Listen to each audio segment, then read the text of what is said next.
volume called 50 Years of Fisherman, which contains the line, "Now I do not give a monkeys if I catch anything, so long as I enjoy myself."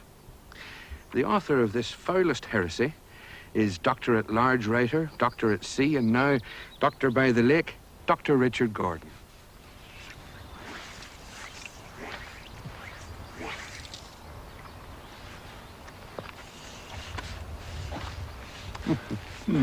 Yes. You know, Richard, that really is the foulest of heresies. You really think so? Well, man, enjoying his fishing? Well, you see, I've been through the 5 stages of fisherman's life. I've never had a magic day with a grueler and a great scrapper, but I started off wanting to catch a fish, something that, if it appeared in a tin of sardines, would contravene the Trade Descriptions Act. Doesn't matter, it's a fish. Then I wanted to catch a lot of fish.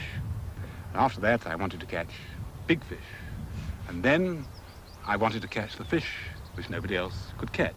And now I am in the blissful final stage, which I don't care a monkey's whether I catch anything or not, as long as I enjoy myself.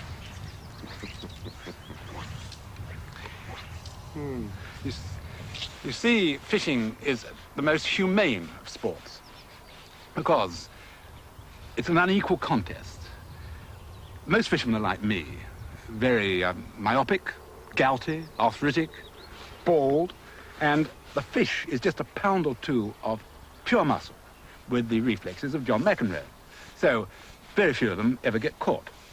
And if you want to know my contribution to fishing... Please. Well, that really leads on from this because most fishermen have to use glasses. And it's very difficult when you're trying to get a wind knot out of your cast, yes, and you drop your glasses in the grass and then you try and find them. By that time, the fish is over the hills and far away. But I have used the monocle. The monocle, by golly. Now, this is very useful because you just have it in your eye and you can mess about with your fly, change it, and there's the fish. You can see the river, you see. The only trouble is it causes a great deal of embarrassment to people when you appear with a monocle. It's like wearing a wig. They never know quite what to say. Usually the reaction is either, "Achtung, the Panzer Division to the front will go," or else they say, "Hey, say, Bertie Jeeves, jolly funny what?" It's very odd, but it's a very useful piece of apparatus, which I could recommend. And also, of course, it always goes over a bomb if I wear it on television interviews. Usually when I'm being interviewed in Australia, yes, they're mad on monocles for the ponds, you know, in Australia. Oh, yes, of course. And the ladies who interview you, very nice ladies, they always want to try it on, and they always drop it down their corsage. This monocle has been down the corsage of some of the most beautiful women in Australia, and that's why it's got this bit of string on to get it out again, you see. For angling, in a matter of speaking. Exactly, yes. Yes. And it's very useful. But I go on fishing because it is a thing you can do until senility, if not long afterwards. You must know that all the great fishermen lived to a very advanced age.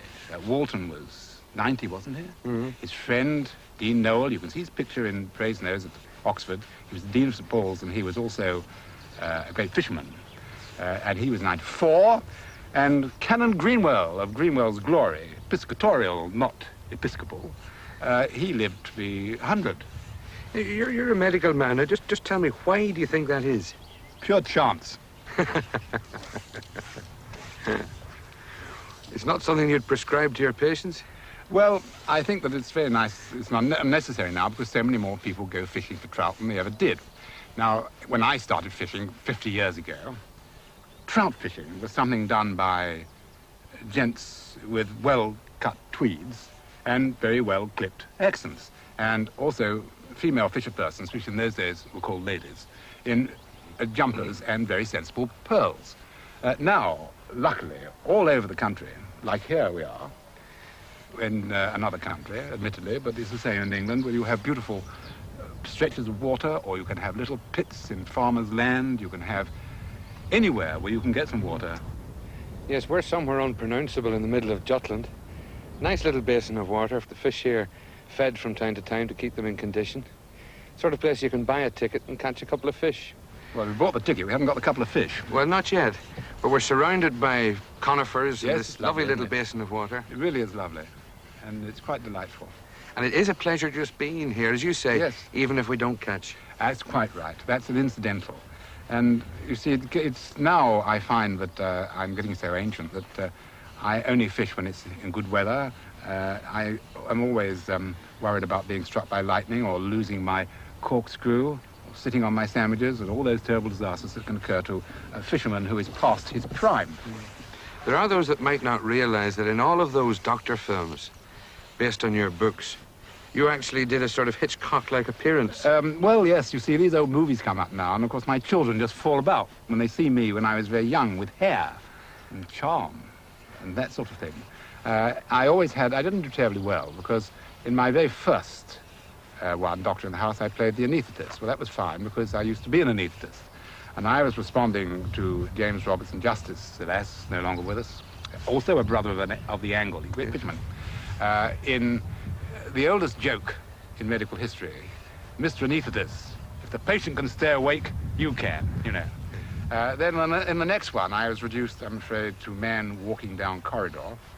And in the one after that, I was man walking down corridor, seen through glass.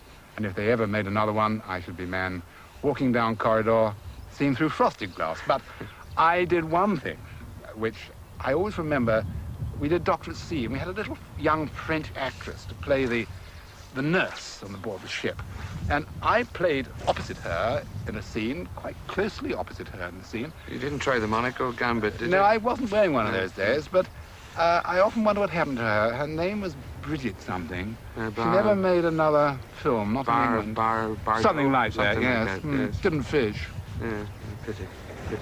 50 years of fisherman, it's really a ramble through 50 years of Richard Gordon's life. A little of it on the riverbank, but some of it, as I recall, hiding under the operating theatre while the patient was asleep on top during the Blitz. Oh, yes, that was very unfortunate, but we were told to do that by the air raid precautions people. The patient was asleep and couldn't move, poor thing. However, the bomb went off somewhere else. Of course, I've noticed another thing with fishing as you get more ancient. I just put on a fly. People come up to me and say, what are they taking today? Because people love talking a lot of nonsense about fishing. It's part of the fun. Oh, yes. And people talk a lot of nonsense about... football. Yes, marriage and that sort of thing. Medicine. Yes, and medicine, oh, very much so. And what I do is to put on a fly, a butcher, at the beginning of the season, and I take it off at the end of the season. And I was told to do that by the best fisherman I ever knew on the Itchen. And he always used to come out. He lived nearby, and he used to fish in carpet slippers. Now, I'm thinking that's my next stage. I'm going to fish in carpet slippers. It's a sign of a great fisherman. One fly in carpet slippers. Do you ever regret giving up the medical life for the literary life? Well, I'm not a literary gent, you know. I regard myself as the PRO of the medical profession.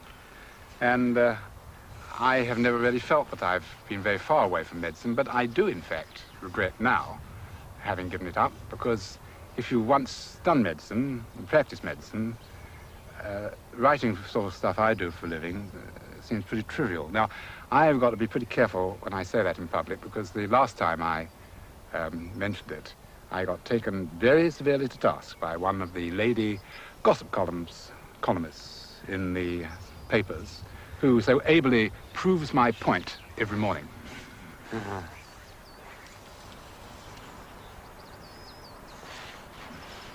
think that was a fish over there. Sure it was. I think we're going to catch Does it matter? one. Doesn't matter at all. It doesn't matter if you catch fish. You see, it's one of the great charms. But you have to go, if you play cricket, you've got to score a few runs or take a few wickets. You play golf, you've got to finish the course. I never do. I always lose a ball a hole. I only take 16 balls with me. But with fishing, it doesn't matter if you don't give. I never eat fish. I never eat trout.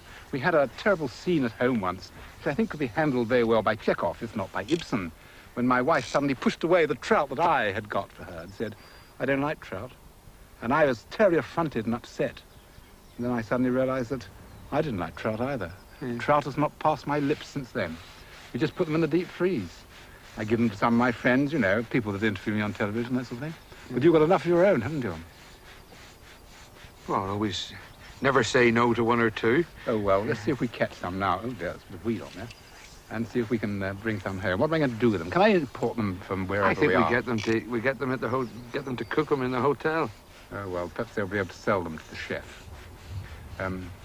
Who cares anyway? It doesn't matter. Have a cup of tea. Fancy a cup of tea?